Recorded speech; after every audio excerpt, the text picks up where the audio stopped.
बढ़ते हैं आगे। हमारे साथ कुछ वरिष्ठ साथी जुड़े हुए हैं, उनसे पहले आपका परिचय करवाता हूं, फिर आगे बढ़ते हैं।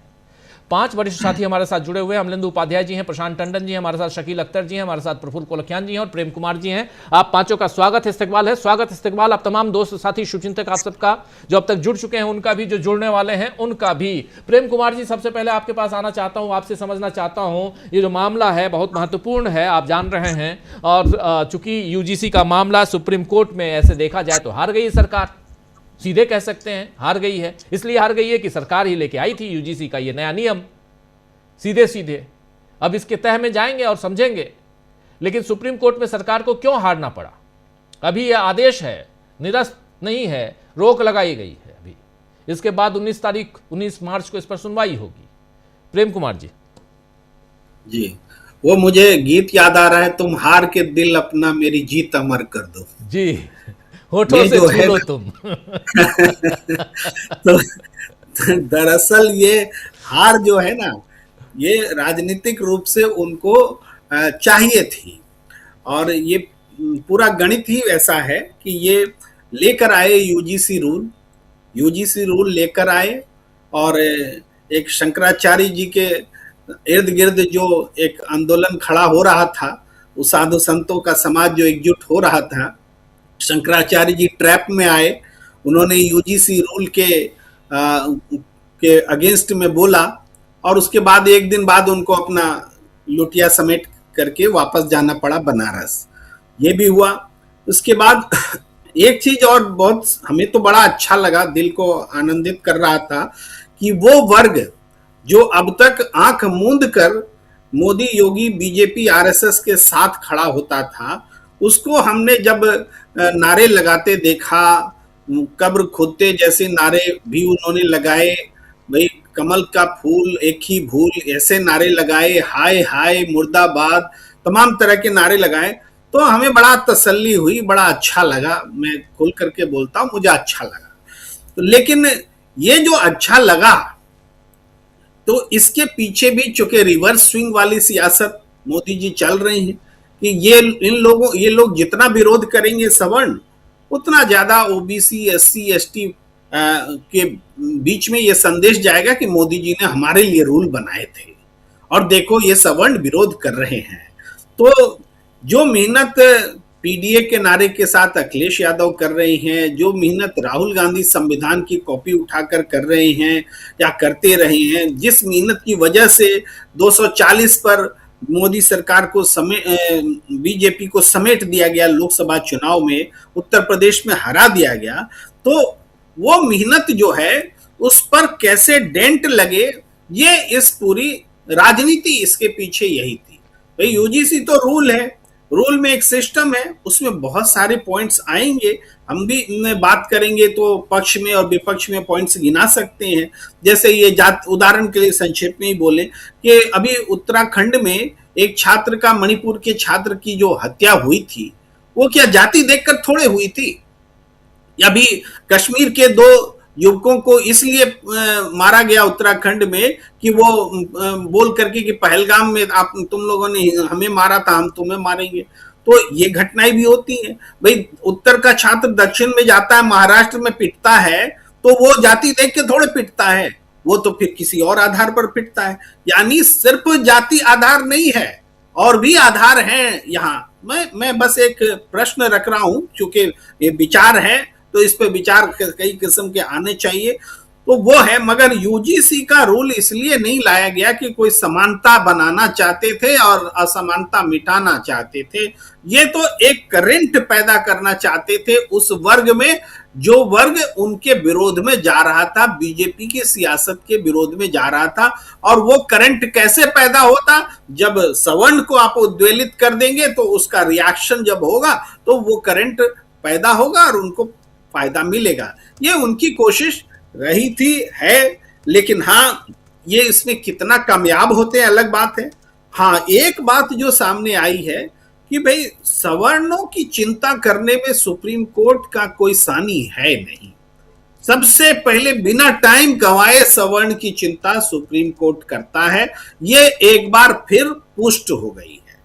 भाई जो अदालत हमारी आरक्षण में 50% का बंदिश लगाती है अदालत, और बहुत सारे फैसले उलट देती है कि नहीं 50% से ज्यादा रिजर्वेशन नहीं होना चाहिए जी। वही अदालत जब सवर्णों को आरक्षण देने की बात आती है ईडब्ल्यूएस के नाम पर, तो 10% का 50 प्लस 10% करने में संकोच नहीं करती। उस समय उसको याद नहीं आता कि 50% का जो बैरियर है ये टूटना चाहिए। तो सुप्रीम कोर्ट का ये सवर्ण प्रेम दिखता रहा है, और इस बार भी दिखा है कि जो यूजीसी का रूल सवर्ण को बेचैन कर रहा था, तो उस बेचैनी में जो अन्याय है उसको उन्होंने उठा करके लाया कि नहीं अन्याय है, इसको फिर से लिखिए, फिर से ड्राफ्ट कीजिए और हम इसकी सुनवाई करेंगे। तो ये जो अदालत पर इल्जाम बन रहे हैं और तथ्यों के आईने में बन रहे हैं, ऐसा नहीं कि कोई कुछ यूं ही बात कह दी जाए, तो ये खतरनाक है। आप भाई बहुत सारे मामले सुनने में देरी करता है सुप्रीम कोर्ट, लेकिन इस आपने भी पूरी विस्तार से बताया कि रोक तो किसी मामले पे नहीं लगती जल्दी, लेकिन यहां पर रोक तुरंत लगा दिया क्योंकि एक वर्ग को फायदा पहुंचाना था। तो एक दिखता जरूर है कि सवर्ण के हक में है, लेकिन यहां राजनीतिक रूप से ये सवर्ण के हक में नहीं, ये सत्ता के पक्ष में है, क्योंकि इस फैसले से सबसे ज्यादा राहत, सवर्ण से भी ज्यादा राहत मोदी सरकार को हुआ है। जी जी जी, सवर्ण से भी ज्यादा राहत मोदी सरकार को यहां मिली है, और ये बात यहां कह रहे हैं प्रेम कुमार जी हमारे साथी। शकील जी, जल्दी से आपके पास आना चाहता हूं, फिर प्रशांत जी और प्रफुल्ल जी और अमलेंदु जी हमारे साथ जुड़े हुए हैं। शकील जी, कैसे आप देखते हैं, जरा पहले इसी की चर्चा करें। उधर संसद में भी जो कुछ हुआ है उस पर सेकेंड राउंड में आऊंगा, लेकिन यूजीसी, यूनिवर्सिटी ग्रांट कमीशन, विश्वविद्यालय अनुदान आयोग, इसके नए नियमावली, और उसमें उस नियमावली में और खासकर रोहित वेमुला का जो मामला हुआ था, और उस मामले के बाद यहां सुप्रीम कोर्ट के ही आदेश से नियम बनाने थे, लेकिन उस नियम को आज सुप्रीम कोर्ट ने ही उस पर रोक लगा दी। कैसे देखते हैं आप? दो पार्टियों को नोटिस दिए सुप्रीम कोर्ट ने, केंद्र सरकार और यूजीसी को। हमारे ख्याल में एक नोटिस और देना चाहिए था। कारण बताओ, कमजोर वर्ग के छात्र छात्राओं को, कि इतने सालों से सहते आए हो, अब और अन्याय क्यों नहीं सह सकते? नया क्या हो गया है? रोहित वेमुला मर गया, पायल तड़वी मर गई, तो क्या हो गया? तुम्हारे ऊपर पेशाब होता है, घोड़ी पर तुम्हें बैठने नहीं दिया जाता है, चप्पल पहनकर तुम किसी सामंत के घर के सामने से नहीं निकल सकते हो। 50 उदाहरण हैं। कुछ ज्यादा लोकतंत्र सूझ गया है दलितों को, आदिवासियों को, और खासतौर से पिछड़ों को। इसमें जो पिछड़ा शब्द यूज किया है यूजीसी ने, उसको लेके बहुत बेचैनी है। मायावती ने जो आज समर्थन किया, जो काम बीजेपी की नेता भी खुल के नहीं कर पाए। मायावती क्या कह रही हैं कि नियम लागू होने से सामाजिक तनाव हो गया, इससे पहले शांति थी, अन्याय होता था, अत्याचार होता था, दलित पिछड़ा चुप रहता था, जाहिर है कि सामाजिक तनाव नहीं होता था। लेकिन नया नियम लागू होने से इनके अंदर थोड़ी सी अधिकार की भावना आ जाएगी कि तुम मुझे गाली नहीं दे सकते, जातीय आधार पर मेरा उत्पीड़न नहीं कर सकते। यूनिवर्सिटी में कई तरह के वाइवाई होते हैं, पीएचडी के कोर्स में, कई एडमिशंस में भी होते हैं, उनमें किस तरह से नंबर दिए जाते हैं सबको मालूम है, नाम और सरनेम देख के। तो क्या प्रॉब्लम थी तुम लोगों को? मायावती जो है दलितों का विरोध करने की हिम्मत इसलिए कर पा रही हैं कि वो दलितों को अपनी जेब में समझती हैं। मोदी जी भी ऐसे ही सवर्णों को अपनी जेब में समझते थे, और आज सबने देख लिया कि किस तरह उन लोगों ने मोदी जी के खिलाफ बोला, क्या क्या शब्द बोले, और सब जगह चुप्पी है, कहीं कोई हलचल नहीं है। मोदी जी, जो आप कह रहे थे, बहुत अच्छा आपका प्रारंभिक वक्तव्य था। दोनों हाथ में लड्डू नहीं रख पाएंगे, दोनों हाथ से जाएंगे, दोनों दिन से जाएंगे। वो लोग इतने बेवकूफ नहीं हैं जितने मोदी जी समझ रहे हैं। लोगों में जागृति आ रही है, चेतना आ रही है, लोग समझ रहे हैं इस खेल को। सवर्णों को भी भड़काया गया है।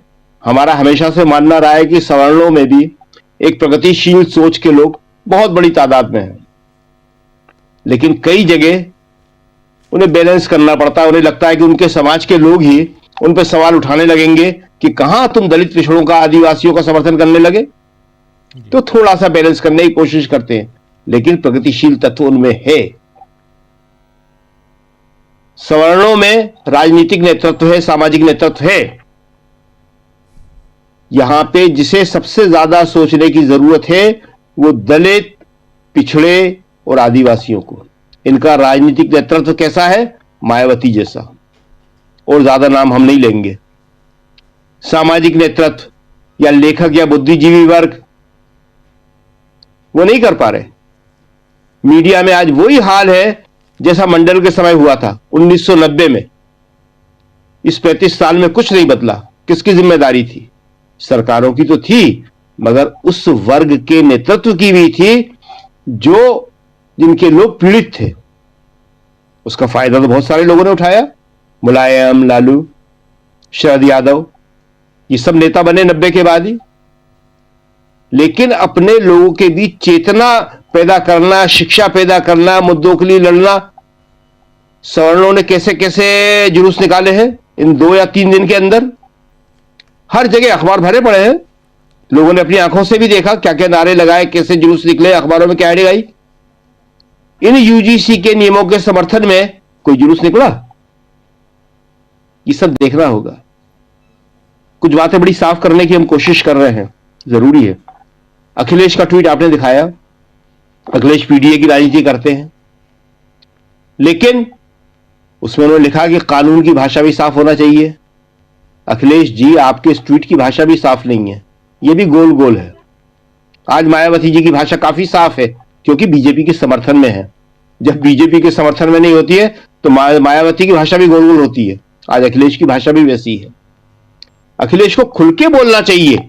अखिलेश का ट्वीट पढ़ के कई लोगों ने आज लिखा कि अखिलेश भी समर्थन कर रहे हैं सुप्रीम कोर्ट के फैसले का। सोशल मीडिया में है काफी जगह। अखिलेश वो काम नहीं कर पाए। दूसरी बात देखिए, एक बात राहुल गांधी की हमेशा कही जाती है कि वो जो कहते हैं सच साबित होता है। लोग मानते नहीं हैं, मगर आज सुप्रीम कोर्ट ने यह बता दिया कि हां, राहुल सही बोलते हैं। राहुल ने क्या कहा था कि सारी संवैधानिक संस्थाएं समर्पण कर रही हैं, ढह रही हैं। आज खुद अपना उदाहरण देकर सुप्रीम कोर्ट ने बताया कि देखो ऐसे करती हैं। पहला दिन, पहली सुनवाई, रोक लगा दी। एसआईआर पे आप कितने महीनों से कर रहे हैं, हम रोज सुनते हैं।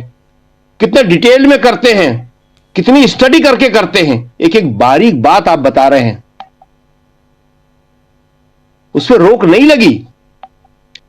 आपने बोला अपने प्रारंभिक वक्तव्य में कि वोट का अधिकार मूल अधिकार है, सबसे बड़ा अधिकार है, लोकतंत्र रहेगा ही नहीं। बुलडोजर, उसके दुरुपयोग की आशंका नहीं दिखी इन्हें।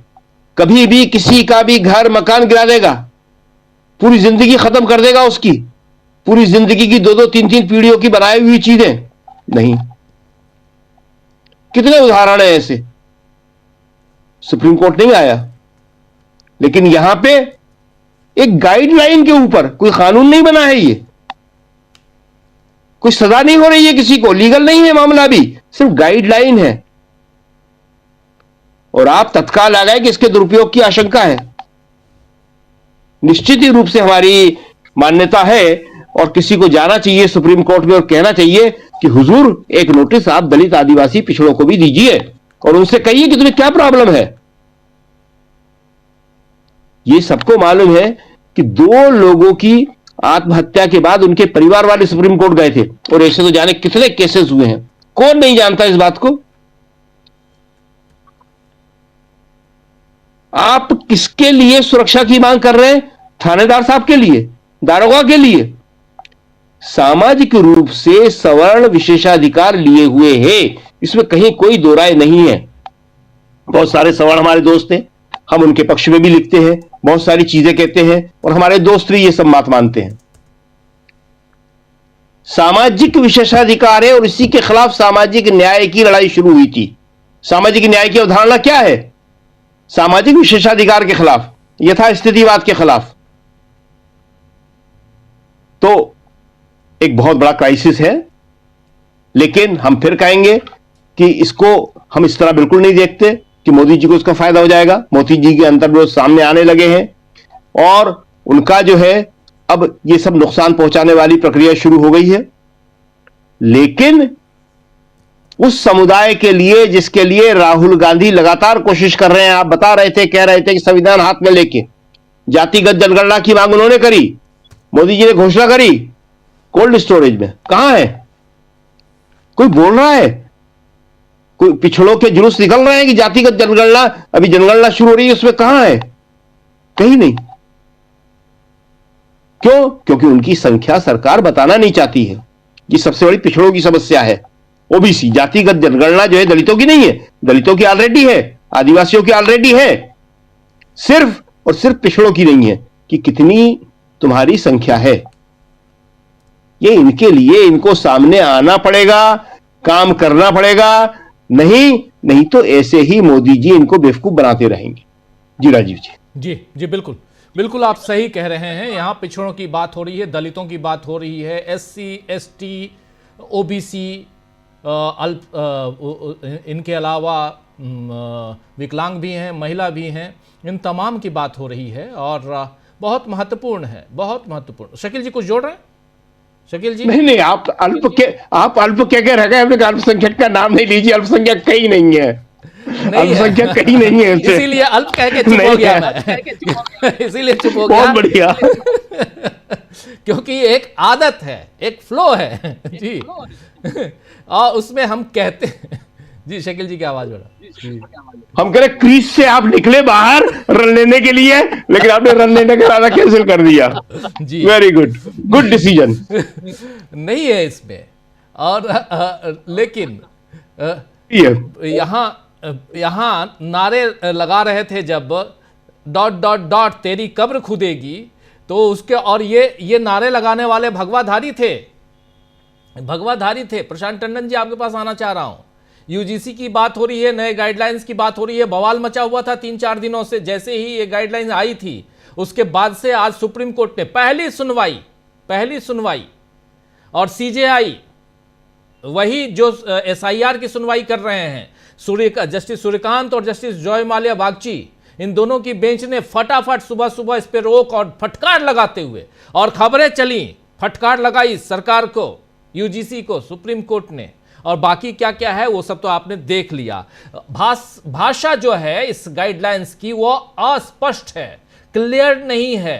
पहले भाषा सुधारें और उसके बाद इसमें कुछ विश्लेषकों को रखें, अच्छे जो गाइडलाइंस बनाने में मदद करें। अच्छे विश्लेषक कहां से आएंगे? प्रशांत जी आप जा रहे हैं क्या? मुझे नहीं पता उन विश्लेषकों में लेकिन महत्वपूर्ण है, यहां पे महत्वपूर्ण है प्रशांत जी कि एक इसको अगर राजनीति के चश्मे को उतार के भी देखूं तब भी इसमें राजनीति की बू आती है।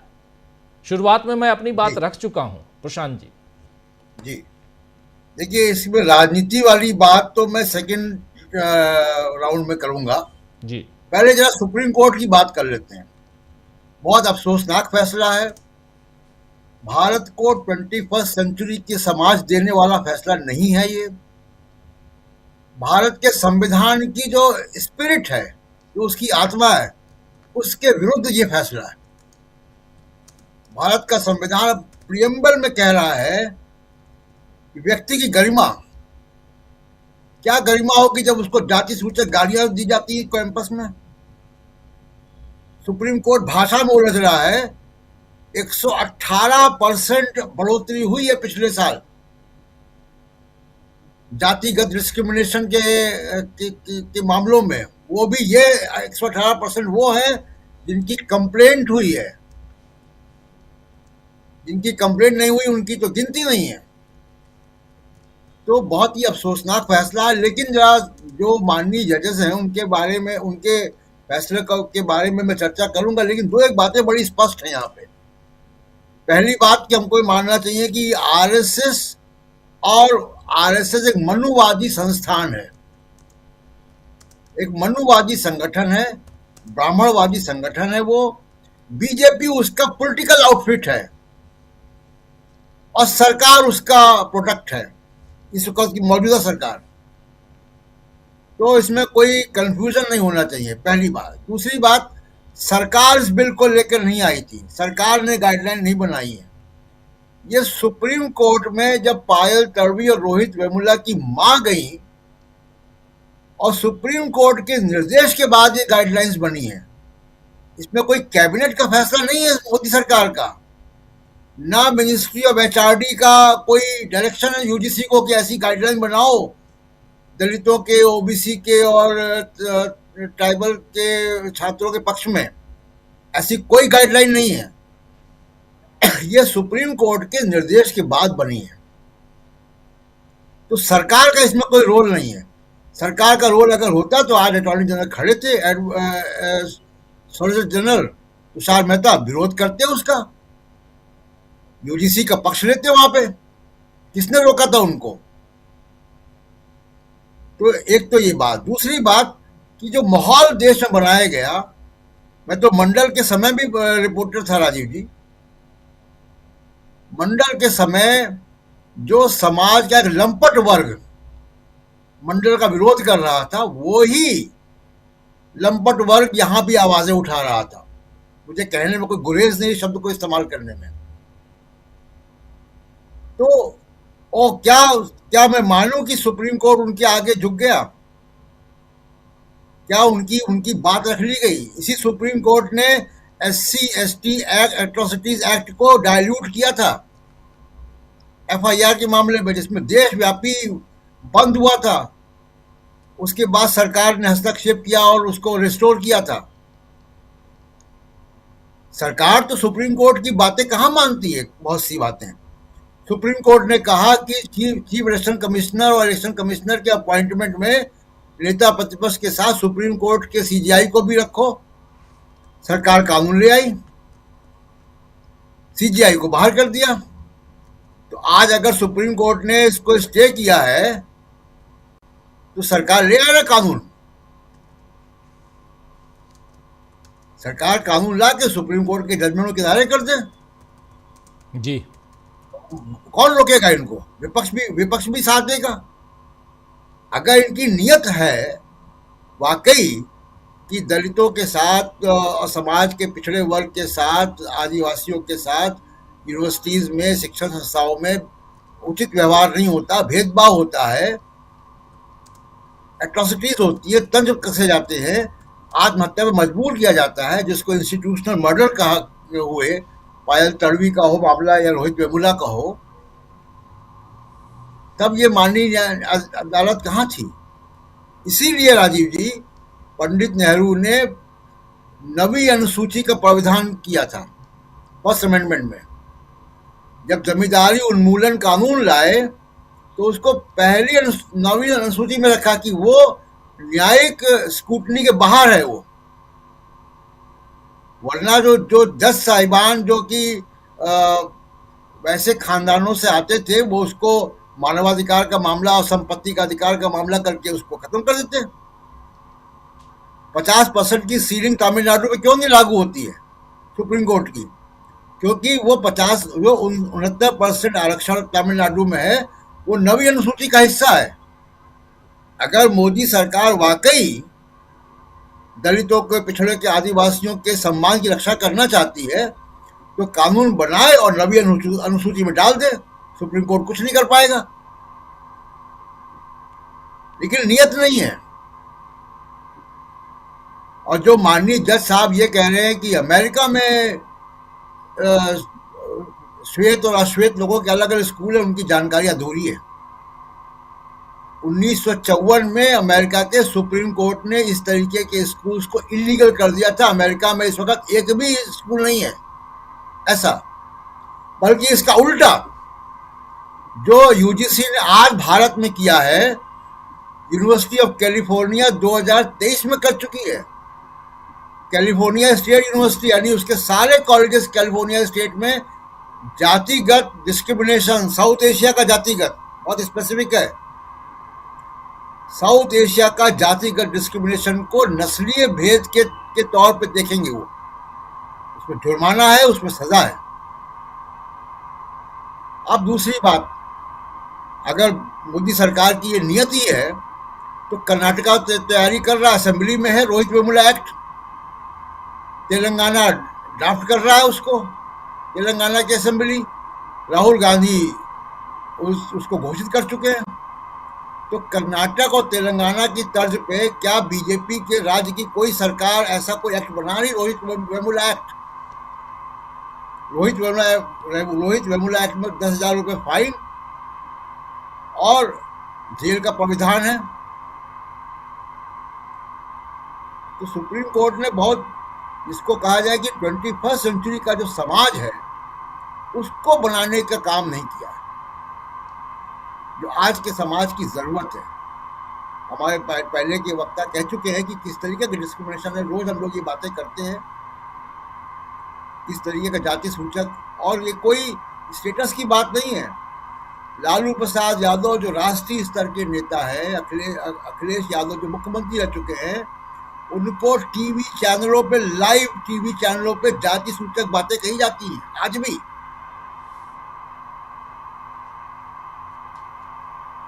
एक मुख्यमंत्री रह चुके अखिलेश यादव के घर को गंगा जल से धुलवाया गया जब वो वहां से निकले उत्तर प्रदेश की मौजूदा सरकार के द्वारा। ये क्या जाति सूचक नहीं है?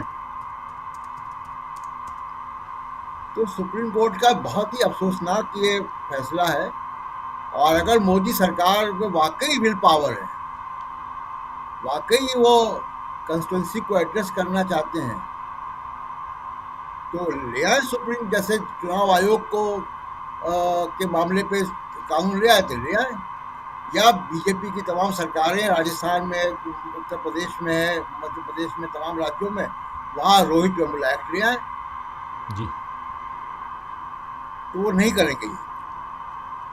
बिल्कुल, इसकी राजनीति में कितना नफा नुकसान है उसका सेकेंड और बात करो। जी बिल्कुल, इसकी राजनीति पे बात करेंगे। सुप्रीम कोर्ट ने आखिर क्यों रोक लगाई, इस पे हम बात कर रहे हैं। बात है यूजीसी गाइडलाइंस, नए गाइडलाइंस, नए रूल की, और उसमें जिन सबसे ज़्यादा जिनको तकलीफ थी वो सवर्ण थे, जो लगातार नरेंद्र मोदी की सरकार के खिलाफ हमलावर थे, हल्ला बोल कर रहे थे। लेकिन अब आज पहली सुनवाई में ही सुबह सुबह सबसे पहले सुनवाई होती है यूजीसी पे, और सुप्रीम कोर्ट में 2 जजों की बेंच बैठती है, जस्टिस सूर्यकांत और जस्टिस CJI सूर्यकांत साहब और जस्टिस जोय माल्या बागची। और यही दोनों जजों की बेंच SIR पर भी सुनवाई कर रही थी। आज SIR पर सुनवाई पूरी हो चुकी है। आपको याद होगा कि बिहार में जब SIR यानी स्पेशल इंटेंसिव रिवीजन, मतदाताओं की सूची का गहन पुनरीक्षण कार्यक्रम, इसकी जब शुरुआत हुई मई में, 25 मई को नोटिफिकेशन आया, 26 मई से इसकी शुरुआत हुई थी, और 2 महीने में बिल्कुल फटाफट सब कुछ हो गया। चुनाव भी करवा दिया गया, 65 लाख से ज्यादा लोगों के नाम काट दिए गए, और इस पे बवाल मचा। उससे पहले सुप्रीम कोर्ट में याचिका लग गई थी SIR पे। 10 जुलाई को पहली बार सुनवाई हुई सुप्रीम कोर्ट में इस याचिका पे, और उसके बाद लगातार सुनवाई, जुलाई के बाद अगस्त, फिर सितंबर, अक्टूबर, नवंबर, दिसंबर, और अब 2026 का जनवरी का महीना ये खत्म हो गया लगभग। आज 28 तारीख बीत गई, 29 तारीख बीत गई, 28 में कह रहा हूं, 29 तारीख आज बीत गई, और उसके बाद बीत ही रही है, कुछ घंटे में बीत जाएगी। और उसके बाद अब फैसला SIR पर सुरक्षित रख लिया गया है। SIR पर फैसला सुरक्षित रखा गया है, सुनवाई पूरी हो गई है। सुनवाई में क्या कुछ हुआ है, किसने क्या दलीलें दी हैं, 11 याचिकाएं, खासकर उन दलीलों को हम आप तक पहुंचा चुके हैं सरल हिंदी में।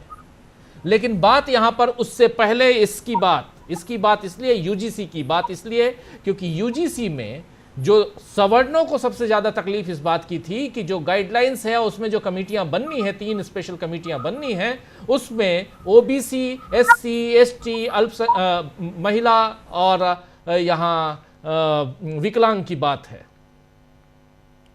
इन लोगों को ही रखा गया है और हमको नहीं रखा गया है। हमारे साथ अत्याचार होगा, अन्याय होगा, यह कहा जा रहा था। और इसके बाद कहानी पहुंचती है सुप्रीम कोर्ट में और फटाफट सब कुछ हो जाता है। चट मंगनी पट ब्याह, यही कहते हैं ना कहावत में।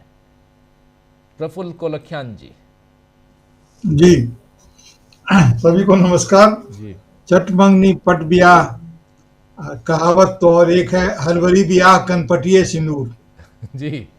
सिंदूर मांग में पड़ता है, लेकिन हरवरी में जो होता है तो कनपट्टी में ही डाल के काम तमाम हो जाता है। देखिए, सुदर्शन जी की एक कहानी थी, मैं समझता हूँ हर किसी ने पढ़ी होगी। उस कहानी का नाम था हार की जीत। जी। आपने जो सवाल उठाया, सुप्रीम कोर्ट में सरकार हार गई, हार के जीत गई। क्यों? क्योंकि इसका पूरा का पूरा, इसको डेलिब्रेट बोलते हैं, इसको बोलते हैं विलफुल कंफ्यूजन, इच्छाकृत ना समझी या मति भ्रम पैदा करने में सरकार का औजार रहा है। इसका ब्रह्मास्त्र है ब्रह्मास्त्र, भ्रम को अस्त्र बना करके ये इस्तेमाल करते हैं।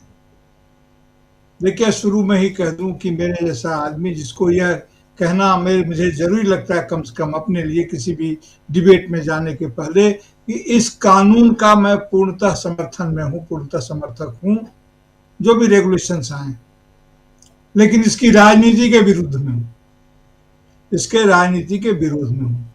और जाहिर है कि सुप्रीम कोर्ट का जो फैसला आया है, मैं उसको उसी राजनीति के हिस्से के रूप में देखने की स्थिति में हूं।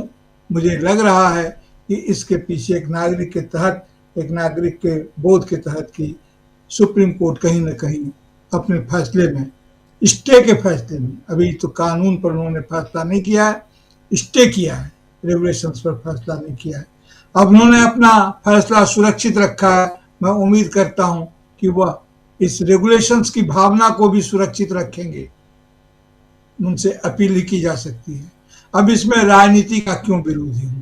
क्योंकि जैसा कि आपने कहा कि जो अच्छे लोगों की तलाश, मेरी एक कविता थी पहले कभी, हे अच्छे लोगों हमें अच्छे शब्द दो। तो अच्छे लोगों की तलाश सुप्रीम कोर्ट भी कर रही है, और अच्छे लोगों को पेश करने का हमारे यहाँ एक ही दरवाजा है, बचा है, और वो दरवाजा है विवेकानंद फाउंडेशन, वो दरवाजा बचा है आरएसएस, जहां से प्रतिशोध लेने की हुंकार भरी जा रही है। तो अच्छे लोग वो होंगे जो प्रतिशोध को बानी देंगे, अच्छे लोग वो होंगे जो हेट स्पीच फैलाएंगे, अच्छे लोग वो होंगे जो किसी पर आघात लगने को यह बताएं कि तुम्हारा आघात नहीं, यह तुम्हारा पुरस्कार है। ये एक सांस्कृतिक ट्रीटमेंट है, एक कल्चरल ट्रीटमेंट है तुमको, ये कल्चरल शौक नहीं है। इस तरह की स्थितियां पैदा की गई है। किस भाषा की बात करता है सुप्रीम कोर्ट? एसआईआर की चर्चा आपने की, हम लोगों ने कभी कहा था कि जिस पैमाने पर ये चल रहा है ईसीआई का कारोबार, बिहार में चुनाव होने की स्थिति नहीं है। आप जबरदस्ती करवा दें तो करवा दी, चुनाव हुए। आज अगर सुप्रीम कोर्ट कोई फैसला लेता है और एसआईआर की प्रक्रिया में कोई परिवर्तन होता है, तो बिहार के लोग क्यों नहीं यह महसूस करें कि हमें वंचित किया गया कानूनी प्रावधानों से, जिसकी चर्चा आज हो रही है और आज होगी, आगे आगे और भी होगी। बहरहाल सरकार तो सरकार है। भारतीय जनता पार्टी की दोनों हाथ में लड्डू क्या है, इसको बोलते हैं ना हम लोग, मुहावरा आधा है, दोनों हाथ में लड्डू, सिर कड़ाही में और पैर चूल्हे में। उसका अगला मुहावरा ये है। भारत मुहावरों में, हिंदी प्रदेश मुहावरों में ही जीता है। मैं इस मुहावरे के आगे कुछ नहीं कहूंगा। ये इस राजनीति में उन्होंने साधना चाहा, क्या साधना चाहा कि दलितों को संदेश, ओबीसी को संदेश जाए कि वो उनके रक्षक मोदी जी हैं, उनके लिए क्या कुछ नहीं कर रहे हैं। आखिर रोहित वेमुला ओबीसी तो नहीं थे, पायल तडवी का क्या केस है, लेकिन वो कानून पहले से था, इसको सुप्रीम कोर्ट ने अवसर दिया, इसमें ओबीसी को लाया गया।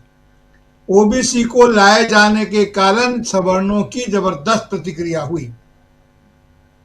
क्योंकि ओबीसी और दलित के अपने जो रिश्ते हैं वो अलग से व्याख्या हैं। बड़ी हड़बड़ी में जाकर के इसका विवेचन हम लोग नहीं कर सकते हैं। ये ठीक है कि दलित की, अभी लोग कह रहे हैं बाहर में, सोशल मीडिया में भी चल रहा है कि राहुल गांधी का स्टैंड क्या है, इनका अखिलेश यादव का स्टैंड क्या हो, क्या उनके स्टैंड, सारे स्टैंड क्लियर हैं, लेकिन फिर भी लोग जो उनके पक्ष में नहीं है उसको वो स्टैंड नहीं मानते हैं। अभी सुप्रीम कोर्ट ने जो स्टे लगाया है वो हिम्मत तो इसको खारिज करके दिखा दें। जनता लड़के अपना हिसाब लेगी। समाज के दबाव से कानून बनता है, राजनीतिक सामाजिक दबाव से हमने आज़ादी हासिल की, और वो आज़ादी हमने गांधी जी के सिद्धांतों पर चलकर अहिंसा के माध्यम से हासिल की।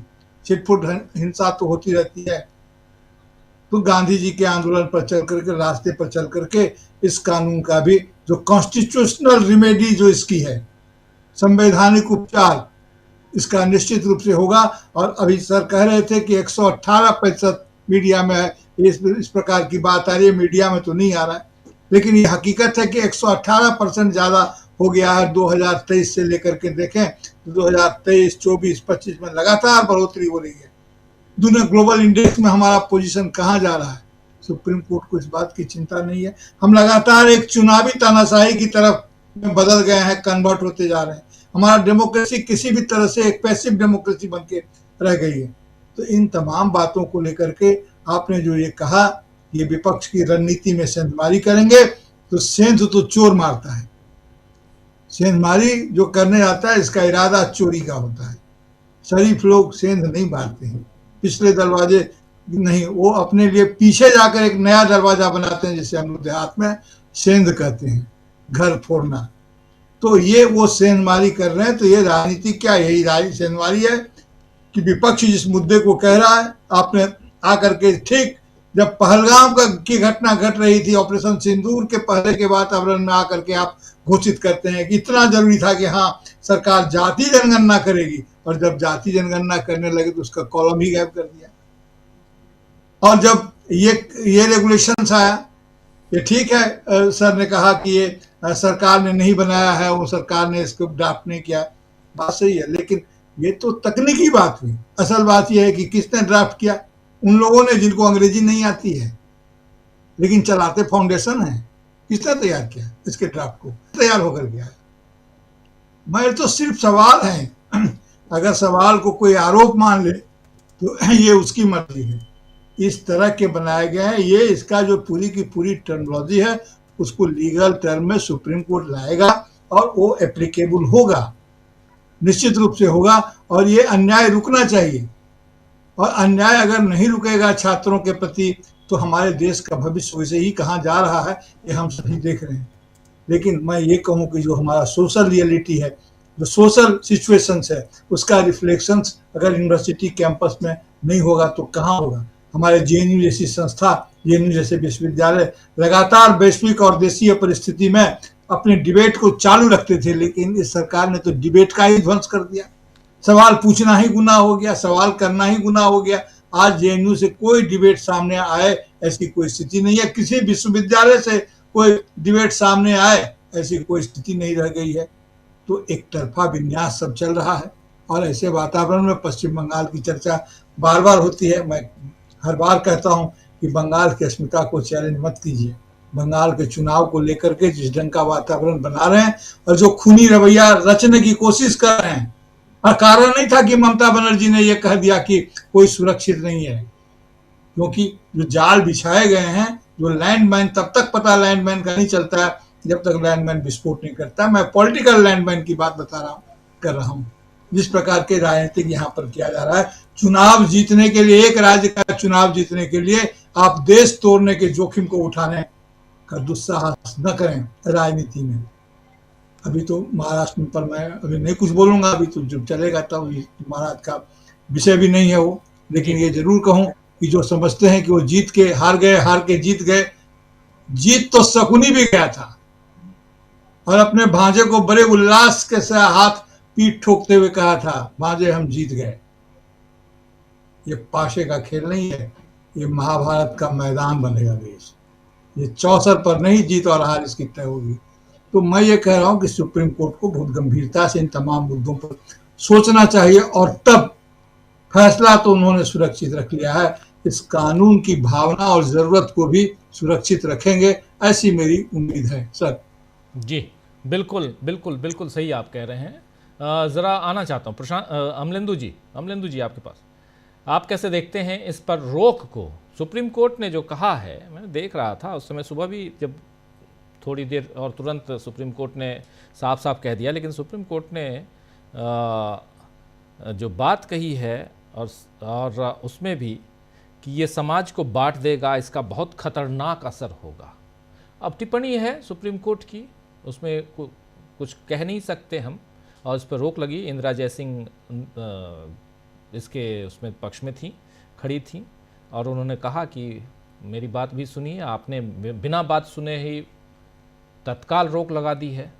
उन्होंने कहा कि नहीं मौका देंगे, आपकी बात सुनेंगे, और लेकिन इसके बहुत खतरनाक दूरगामी परिणाम होंगे, समाज को बांट देगा।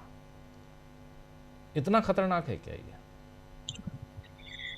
राजीव जी, एक तो बड़ा सवाल ये है कि बटा हुआ समाज और कितना बटेगा। मतलब अगर जज साहब कह रहे हैं कि समाज को बांट देगा, तो समाज एकजुट कहां पे है? बटा हुआ नहीं है समाज आज क्या? समाज तो पहले ही बटा हुआ है, तो और क्या बांट देगा? तो ये पहलू है राजीव जी। दूसरा पहलू ये है कि क्या आपने, राजीव जी, हम और आप तो लगातार कई मामलों की जो सुनवाई जो होती है उसको लाइव करते हैं, SIR पे भी कर रहे हैं, इससे पहले अरविंद केजरीवाल के मसले पे की, तमाम मसलों पे की, EVM के मसले पे की। क्या कोई मसला ऐसा आया राजीव जी जिस पर सरकार की ओर से प्रतिवाद ना किया गया हो, सरकार ने कह दिया हो कि भाई ठीक है, हम कुछ नहीं कहते? क्या कोई मसला ऐसा आया? आखिर इसी में SG ने तुरंत क्यों कह दिया कि हम जवाब देने को तैयार हैं? अगर ये नियम आपने वास्तव में इसलिए बनाए थे कि इससे कुछ भला होगा और आपकी मंशा जो थी वो ठीक थी, तो आपने फिर उस समय वहां प्रतिवाद क्यों नहीं किया जब इंदिरा जयसिंह कह रही थी कि आप हमको बिना सुने आप ऑर्डर पास नहीं कर सकते? और ऑर्डर पास हो चुका था, नोटिस इशू कीजिए, रोक लगाई जाती है। तो उस समय भी SG की तरफ से ये क्यों नहीं कहा गया कि भाई आप सरकार का भी पक्ष सुन लीजिए, आप लगा दीजिएगा इस पे, या सरकार अपना जब तक हलफनामा दाखिल करे आप नए नियमों को लागू रहने दीजिए, स्टे मत कीजिए? क्यों नहीं कहा गया? तो ये राजीव जी समझा जा सकता है कि सरकार की मंशा से ही ये सब कुछ हो रहा था। ये एक चीज तो राजीव जी स्पष्ट दिखाई पड़ती है। दूसरा राजीव जी, मुझे लगता है कि जो जस्टिस जय माल्या बागची ने सवाल उठाया कि भाई जब धारा 3E है और 3E में ये सारी चीजें शामिल है जो आप इसमें कह रहे हैं, तो अलग सिरे से धारा 3C बनाने की आवश्यकता क्यों पड़ गई थी? इसका कोई जवाब सॉलिसिटर जनरल ने नहीं दिया। देना चाहिए था, भाई इसकी आवश्यकता क्यों पड़ गई? जब पूछा जा रहा है आपसे कि भाई जब यही सारी चीजें 3E में शामिल हैं, ऑलरेडी शामिल है पहले से, तो आपको धारा 3C बनाने की आवश्यकता क्यों पड़ गई? फिर राजीव जी, जस्टिस सूर्यकांत ने एक सवाल पूछा, और उन्होंने पूछा कि अगर एक सशक्तशाली SC का ही कोई जाति का कोई है और दूसरा कमजोर SC की जाति का है और वो उसको प्रताड़ित करता है, तो क्या यह कानून उसको भी संबोधित करता है? इस पर खामोशी थी।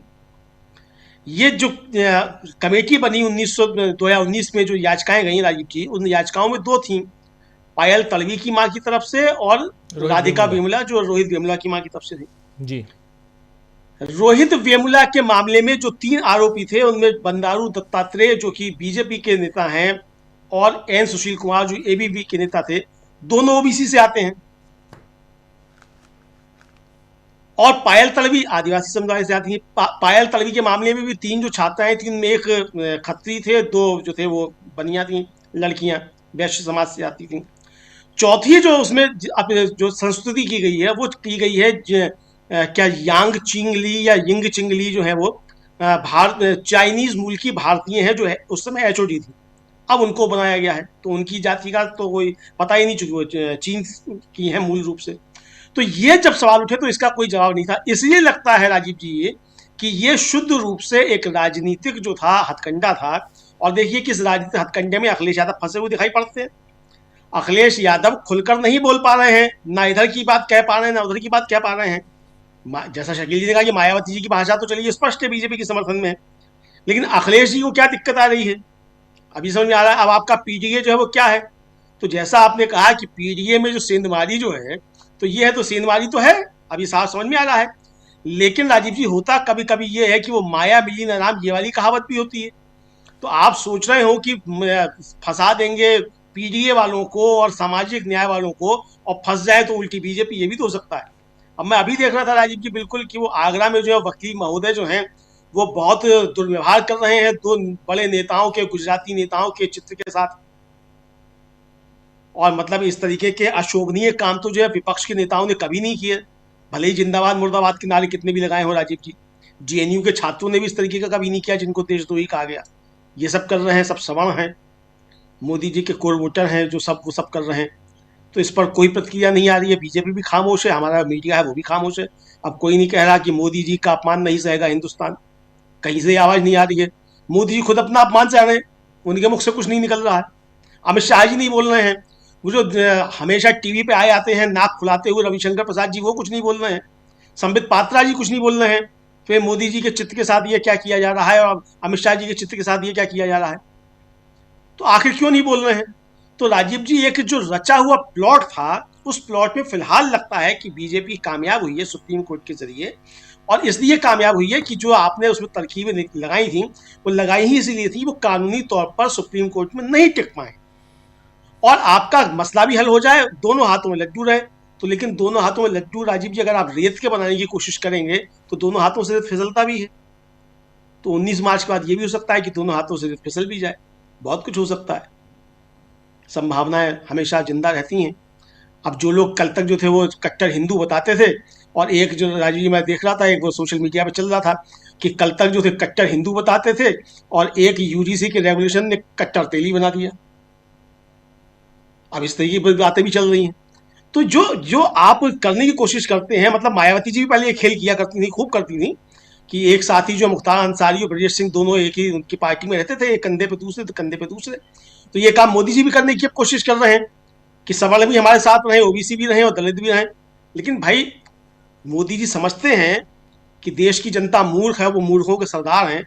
लेकिन मोदी जी मूर्खों के सरदार भले ही हों, जनता मूर्ख नहीं है। वो समझती है कि आपकी मंशा जो थी वो क्या थी, आपकी मंशा न्याय दिलाने की थी ही नहीं, और न्याय दिलाने की मंशा होती तो आप इस पर टिकते, सुप्रीम कोर्ट को बताते कि हमारा कानून, ये जो रेगुलेशंस आए हैं बिल्कुल सही हैं, आपके सॉलिसिटर जनरल वहां खड़े होकर इसका विरोध करते, जो कि आपने नहीं किया। जी राजीव जी जी बिल्कुल बिल्कुल आप सही कह रहे हैं। सॉलिसिटर जनरल आकर विरोध तो किए नहीं, और ये पूरा का पूरा किस ढंग से इसको रचा गया ये आप लोग अच्छी तरह से जानते हैं। जरा इसका पॉलिटिकल एस्पेक्ट्स, इस पे बात करते हैं। पॉलिटिकली प्रेम कुमार जी, सबसे पहले आपके पास पॉलिटिकली इसका कितना इम्पैक्ट किन, और इसमें आप देखिए हम लोग चर्चा कर लिए, शकील जी भी बता रहे थे कि यहाँ अखिलेश यादव ने किस ढंग से ट्वीट किया है, मायावती ने अपना स्टैंड क्लियर कर दिया है, वो बीजेपी के साथ हैं, ये दिखाई दे रहा है, साफ दिखाई दे रहा है उनके ट्वीट से। अखिलेश यादव किसके साथ हैं ये खुल के नहीं कह रहे हैं, लेकिन उनका स्टैंड भी क्लियर है। कांग्रेस पार्टी का स्टैंड, कांग्रेस पार्टी के कुछ नेताओं ने उस समय बयान दिया था, अजय कुमार लल्लू ने, अजय राय ने, खासकर उत्तर प्रदेश में जब ये चल रहा था तो उन्होंने खुलकर बयान दिया था। इसलिए कोई कहे कि कांग्रेस का स्टैंड क्या है, तो ये पहले से क्लियर है कि कांग्रेस का स्टैंड जो है वो, और उसमें भी राहुल गांधी का आज एक और ट्वीट काफ़ी वायरल हो रहा है 2024 का, यूजीसी के नए नियम में कैसे परिवर्तन हो रहे हैं, यहाँ सामाजिक न्याय की धज्जियाँ कैसे उड़ाने की कोशिश हो रही है, ओबीसी और दलित आदिवासी इन लोगों के साथ किस ढंग से व्यवहार किया जा रहा है, ये सारी बातें राहुल गांधी ने उस समय लिखी हैं। इसका मतलब है कि कांग्रेस का स्टैंड, कांग्रेस अपने स्टैंड पर क्लियर है। जहाँ पर इंदिरा जयसिंह जिस याचिका को लेकर गई थी उस याचिका के साथ कांग्रेस नजर आती है, ये दिखाई देता है। लेकिन अखिलेश यादव के पीडीए में यहां साफ साफ सेंधमारी की कोशिश, आप भी कह चुके हैं, इशारा